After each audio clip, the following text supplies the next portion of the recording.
ধারাবাহিকে শুরুতে দেখা যাচ্ছে গঙ্গা তো তার পুলিশের ট্রেনিং দেওয়া শুরু করে দিয়েছে। আর ট্রেনিং এর পর যখন রুমে যায়, নিজের বেডে গিয়ে তার ফোনটা নিয়ে সবাইকে ভিডিও কল করে, মানে তার বাড়ির সবাইকে। তারপর দেখা যাচ্ছে লেডি ট্রেনার তো সেখানে চলে আসে আর সবাইকে বলে অনেক রাত হয়েছে, সবাই ঘুমিয়ে পড়ো। গঙ্গা তো তাড়াতাড়ি করে ফোনটা রেখে দেয়। তারপর তো সবাই ঘুমিয়ে পড়ে। ঠিক 3 মাস কাটার পর দেখা যাচ্ছে অর্জুন তো থানা থেকে ফেরে আর রাত্রেবেলা চেয়ারে বসে বসে ভাবনা চিন্তা করতে থাকে। তখনই দেখা যাচ্ছে পিছন থেকে অহনা সেখানে চলে আসে। পিছন থেকে অর্জুনের মাথায় যখন হাত দেয়, অর্জুন তো চমকে যায় আর জিজ্ঞাসা করে, তুমি এখানে? অহনা তখন বলে, আমি। আর এমন ভূত দেখার মতো চমকে উঠলে কেন? অর্জুন তাকে বলে, এখনো বাড়ি যাওনি? বাড়িতে কি ড্রপ করে দিতে হবে? অহনা তখন বলে, যাইনি, আজকে তো আমি এখানেই থাকবো। অর্জুন তো তখন বলে, ও আই সি, বড় বৌদির সঙ্গে তাহলে প্ল্যানটা হয়েছে। অহনা তখন বলে, না তো, শালু জানে না আমি এখানে থাকবো। অর্জুন তখন অহনাকে বলে, তাহলে মায়ের পারমিশনে আছো বুঝি? অহনা তো তখন অর্জুনকে বলে, আমি কারোর পারমিশন এখানে আসিনি, আমি কারোর বলা প্রয়োজনই বোধ করিনি। আর আমি আজকে এই বাড়িতেই থাকবো আর এই ঘরেও থাকবো। আর আমি গাড়িও এনেছি। আর আজকে আমি গেস্ট রুমেও থাকবো না, তাই আমি গেস্ট রুমটাও রেডি করতে বলিনি। অর্জুন তো কথাটা শুনেই বলে, এক মিনিট, তুমি এই বাড়িতে থাকবে নয়, শুধু তুমি এই ঘরেতেও থাকবে? মানে? অহনা তখন বলে, এই ঘরটাতে আমার থাকার কথা ছিল, তাই না? ইনফ্যাক্ট এই ঘরটা আছেও আমার এই ঘরটাকে রিপো করার কথা ছিল। আর অহনা যখনই ঘরের সব কিছু চেঞ্জ করার কথা বলবে, অর্জুন তার কথা শুনে বলে, প্লিজ অহনা, আমি এখন একটু রেস্ট করতে চাই, তুমি এখান থেকে যাও। অহনা তখন অর্জুনকে বলে, অর্জুন, তাই তো আমি তোমাকে ম্যাসেজটা দিচ্ছিলাম, তুমি তো ভূত দেখার মতো চমকে গেলে। অহনা তো তখন অর্জুনকে জোর করে নিয়ে বসায় আর বলে, আমি ম্যাসাজ করে দেবো বলে বামটা আনতে যায়। যখনই বামটা আনতে যায়, দিকে অর্জুনের তো গঙ্গার কথা মনে ওঠে। গঙ্গা বলেছিল অহনা যেন তার কাছে না আসে। অহনা তো এসে জোর করে ম্যাসাজ করতে লাগে।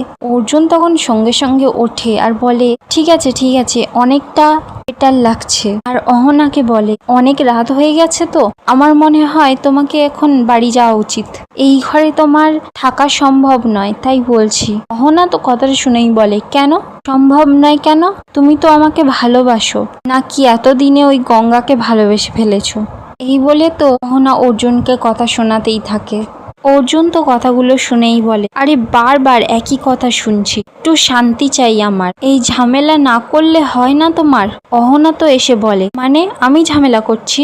আজকাল তো দেখছি আমার সাথে টাইম স্পেন্ড করতে গেলে তোমার খুব টায়ার্ড লাগে। কখনো গঙ্গার ট্রেনিং, কখনো গঙ্গার লেখাপড়া, কখনো গঙ্গা অসুস্থ হয়ে পড়ছে, সারাক্ষণ শুধু গঙ্গা, তাই না?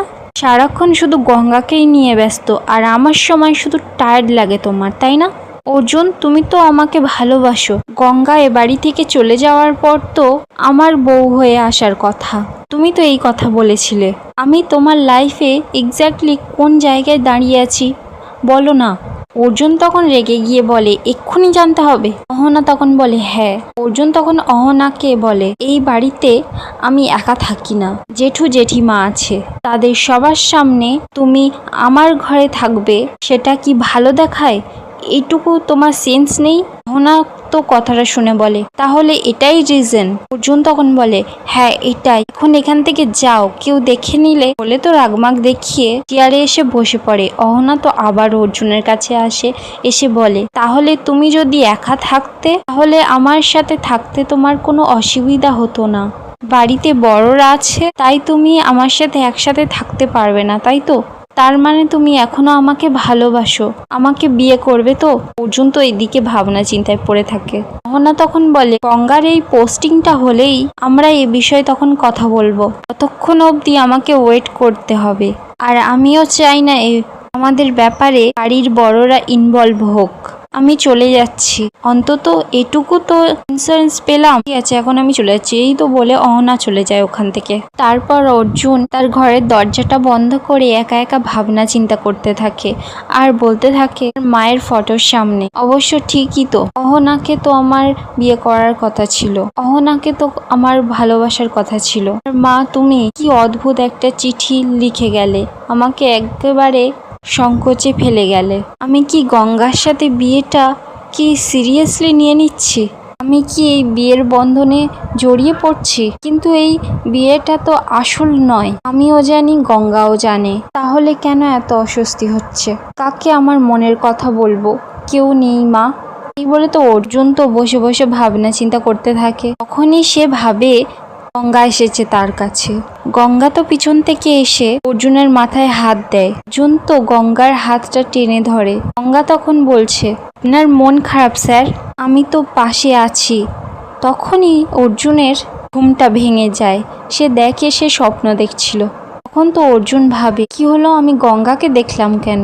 অপরদিকে দেখা যাচ্ছে গঙ্গা তো ফোনেতে অর্জুনের ফটো নিয়ে দেখছে আর বলছে, আপনি ভালো আছেন স্যার? কতদিন আপনাকে দেখি না। ওই 2 মিনিটের জন্য আসেন, তাতে কি আর মন ভরে? কাজে বেরোনোর সময় আপনার হাতে হাতে জোগাড় করে দিচ্ছে। আমি তো কিছুই জানি না। 3 মাস তো প্রায় হয়েই গেল। এবার ছুটির সময় হয়ে এসেছে।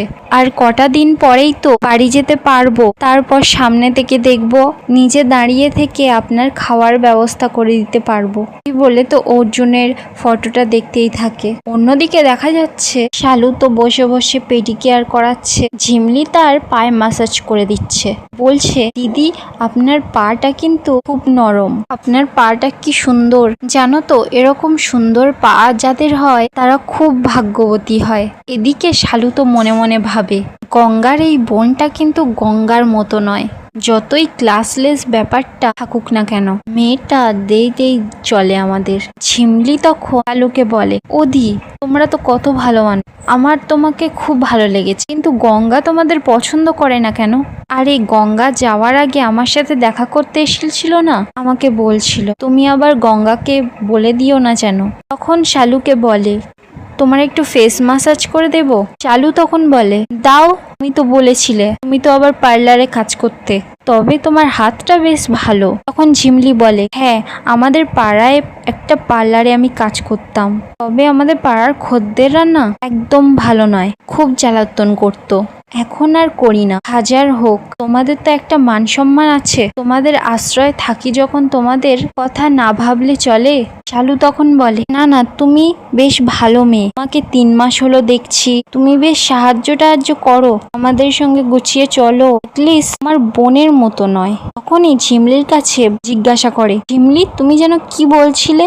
গঙ্গা আমার নামে কি বলছিল? ঝিমলি তখন ভাবে, না না, এখন বেশি বলা উচিত হবে না। তখন হেসে শালুকে বল, না বলছিল তুমি তো খুব রাগী, তোমায় একটু সঞ্জে চলতে। তখনই দেখা যাচ্ছে ওখানে মোহনা চলে আসে আর বলে, শালু, গঙ্গা ছুটিতে বাড়ি আসছে বলে বাড়িতে একেবারে উৎসব লেগে গেছে। মোহনা তো ঝিমলিকে দেখে একেবারে চুপ করে যায়। শালুকে জিজ্ঞাসা করে, হলো এই গঙ্গার বোন এখানে কি করছে? শালু তখন বলে, না ও কিছু না, আসলে ও একটু পার্লারের কাজ জানতো তো, ওকে দিয়ে একটু পেডিকেয়ারটা করাচ্ছিলাম, কোনো চাপ নিও না। তারপর ঝিমলিকে গিয়ে বলে, তুমি এখান থেকে এখন এসো। তো ওখান থেকে চলে যায় ওর সমস্ত কিছু জিনিসপত্র গুছিয়ে। মোহনা তখন শালুকে বলে, তোমার কি মাথা খারাপ হয়ে গেছে? তুমি গঙ্গার বোনকে দিয়ে এসব করাচ্ছ? এখন এসব কথা যদি শুনে ফেলে কি হবে? এখনই হয়তো ফোন করে বলছে, আমি তো জানতাম না ও এখানে আছে। শালু তখন বলে, রিল্যাক্স, আমি তো ওকে 3 মাস ধরে দেখছি, আমাকে আর মেজো কাকিকে বেশ তেল দিয়ে চলে। এদিকে দেখা যাচ্ছে ঝিমলি তো দরজার সাইড থেকে যেতে গিয়ে ওদের সব কথা শোনে আড়াল থেকে। শালু তো অহনাকে বলতে থাকে, ওই ঝিমলিকে নিয়ে চিন্তা করো না তো, আমি এতদিনে বুঝে গেছি যে ওই ঝিমলি আর গঙ্গার মধ্যে ভাব ভালোবাসা নেই, তুমি তো এবার রিল্যাক্সে থাকো তো। বলে তো শালু ওখান থেকে যায়। এদিকে দেখা যাচ্ছে ঝিমলি তো মনে মনে বলছে, যাক বাবা, আস্তে আস্তে ওদের মন জিতে নিচ্ছে, এ বাড়িতে পাকাপাকি ভাবে বসে গেলেই ব্যাস, আমি নিশ্চিন্ত। তখনই পিছন থেকে মেঘনাথ দেখে ঝিমলিকে বলে, কি ব্যাপার বলো তো, তুমি এখানে? ঝিমলি তখন মেঘনাথকে বলে, আসলে শালময়ী ম্যাডামের পেডিকেয়ার করাতে এসেছিলাম। আপনার কিছু চাই স্যার? চা কফি বানিয়ে দেবো? মেঘনাথ তখন বলে, না না, আমার কিছু চাই না, তুমি যাও। বলে তো ঝিমলি ওখান থেকে চলে যায়। মেঘনাথ তখন ওখানে দাঁড়িয়ে দাঁড়িয়ে ভাবে, তাকে এতদিনে এখানে একটা মেয়ে এসেছে যে গঙ্গার মতন নয়, সবাইকে তো একটু তেল দিয়ে চলে। যাক বাবা, এই মেয়েটাকে দিয়ে একটু গা হাত পা মালিশ করিয়ে নিতে হবে, পা হাত পা কি ব্যথা। বলে তো ওখান থেকে চলে যায়। আর এখানেই আজকের পর্বটা শেষ হয়ে যায়। ভিডিওটা কেমন লাগলো কমেন্টে জানাতে ভুলবেন না।